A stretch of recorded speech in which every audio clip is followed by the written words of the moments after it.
সেকালের মহালয়া। ঠাম্মা, আমি এসে গেছি। এত দেরি করে আসলে কেন? হ্যাঁ, আসলে ভোরবেলা উঠেই টুকিদের সঙ্গে শিউলি ফুল তুলতে গেছিলাম ঠাম্মা, তাই দেরি হয়ে গেছে। জানো দিদি ভাই, আজ পিতৃপক্ষের অবসান আর মাতৃপক্ষের সূচনা হলো আজ। তাহলে মহালয়াটা চালায় দিদি ভাই। জয় মা দুর্গা, জয় মা দুর্গা। এই কালে মহালয়া।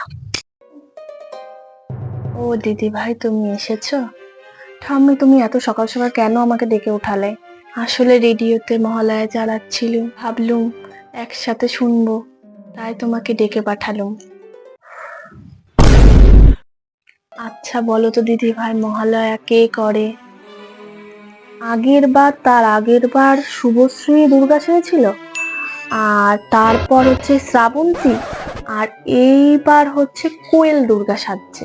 দিদি ভাই, মহালয়া তো বীরেন্দ্র কিশোর ভদ্র পাঠ করেন তো। আসলে টিভিতে তো শ্রাবন্তী দি, কোয়েল দি আর শুভশ্রী দিকেই তো দুর্গা সাজায়, এর জন্যই তো আমি বললাম। বাই বাই ঠাম্মি, আমার খুব ঘুম পাচ্ছে। বাই বাই দিদি ভাই, শুনে যাও একটিবার। এখনকার ছেলে মেয়েরা সেই রেডিওতে মহালয়া শোনার ব্যাপারটায় আর কোনোদিন বুঝলো না।